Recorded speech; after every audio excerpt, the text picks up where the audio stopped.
தொடர்ந்து தலைப்புச் செய்திகளை பார்க்கலாம். தமிழ்நாடு முழுவதும் நீடிக்கும் அறிவிக்கப்படாத மின்வெட்டு தொடர்பான தாவேகா அரசின் காரணங்கள் ஏற்றுக்கொள்ள முடியாதவை. காரணங்கள் கூறுவதை விடுத்து மின்வெட்டை போக்க உரிய நடவடிக்கை எடுக்க வேண்டும் என்று பாமக தலைவர் அன்புமணி ராமதாஸ் வலியுறுத்தார்.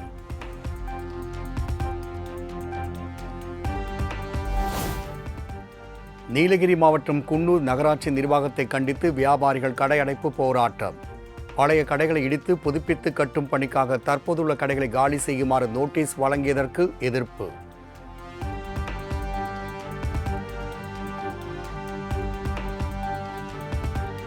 பூவிருந்த வள்ளி அடுத்த செந்நீர் குப்பம் பகுதியில் ஏற்பட்ட தீ விபத்தில் 100க்கும் மேற்பட்ட இருசக்கர வாகனங்கள் தீக்கிரை. குற்ற வழக்குகளில் பறிமுதல் செய்யப்பட்ட வாகனங்களில் ஏற்பட்ட தீ விபத்து குறித்து போலீசார் தீவிர விசாரணை. கோடை விடுமுறையை முன்னிட்டு நெல்லை மாவட்டம் அகஸ்தியர் அருவியில் குவிந்த சுற்றுலா பயணிகள். குற்றாலம் மீன் அருவி பழைய அருவியில் குளிக்க அனுமதி இல்லாததால் அகஸ்தியர் அருவிக்கு படையெடுத்ததால் பாபநாசத்தில் போக்குவரத்து நெரிசல்.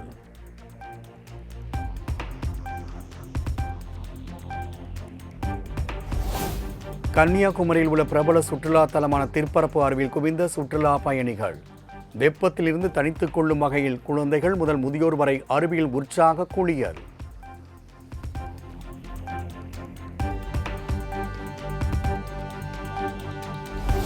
குற்றாலம் சீசன் விரைவில் தொடங்க உள்ள நிலையில் தற்போது நடந்து வரும் பராமரிப்பு பணிகளை ஒரு வாரத்திற்குள் முடிக்க தென்காசி ஆட்சியர் உத்தரவு. சீசன் தொடங்கிய போதும் நடப்பாண்டில் அருவியில் குளிப்பதற்கு அனுமதி கிடைக்குமா என உள்ளூர் மக்கள் சுற்றுலா பயணிகள் கேள்வி.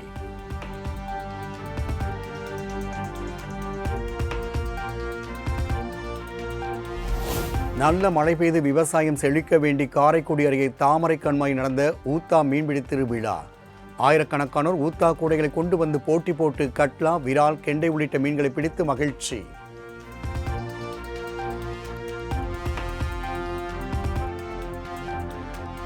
திண்டுக்கல் மாவட்டம் கொடைக்கானலில் தொடர்ந்து 2ஆம் நாளாக பிரதான நகரில் கடும் போக்குவரத்து நெரிசல்.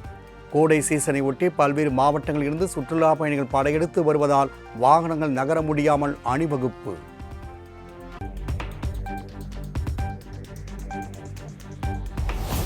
கோடை விடுமுறை மற்றும் வார விடுமுறையை கழிக்க கன்னியாகுமரி கடற்கரையில் குவிந்த சுற்றுலா பயணிகள்.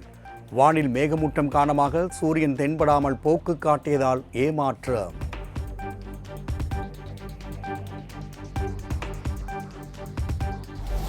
தேனி மாவட்டம் வெள்ளிமலை, மேகமலை மற்றும் பொம்மராஜபுரம் உள்ளிட்ட வனப்பகுதிகளில் அரிய வகை சிங்கவால் குரங்குகள் நடமாட்டம். நீண்ட காலத்திற்கு பிறகு சிங்கவால் குரங்கு வரத் தொடங்கிய நிலையில் வனத்தின் பாதுகாப்பை பலப்படுத்தும் பணிகள் மும்முரம்.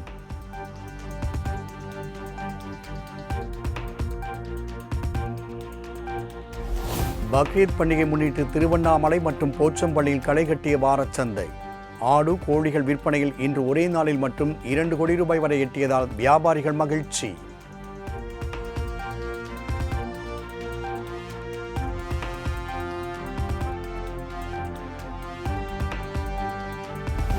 கோவையில் நடைபெற்ற செல்ல பிராணிகள் கண்காட்சியில் 100க்கும் மேற்பட்ட பல்வேறு வகையிலான நாய்கள், பூனைகள் பங்கேற்பு. குழந்தைகள் முதல் பெரியோர் வரை அனைவரும் கண்டுகளித்து உற்சாகம்.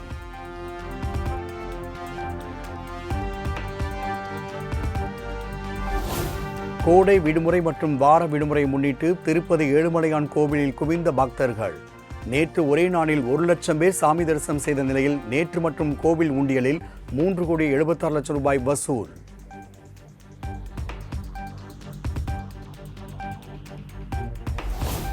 முருகனின் அறுபடை வீடுகளில் 3ஆம் படை வீடான பழனி தண்டாயுதபாணி கோவிலில் வைகாசி திருவிழா கொடியேற்றத்தோடு துவக்கம். வேத மந்திரங்கள், மங்கள வாத்தியங்கள் முழங்க கொடியேற்றப்பட்ட நிலையில் ஏராளமான பக்தர்கள் பங்கேற்று சாமி தரிசனம்.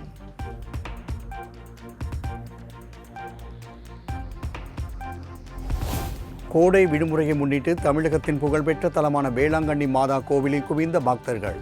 கடலில் உற்சாக குளியல் போட்டு தேவாலயத்தில் மண்டியிட்டு சென்று மாதாவை வழிபட்ட கிறிஸ்துவ மக்கள்.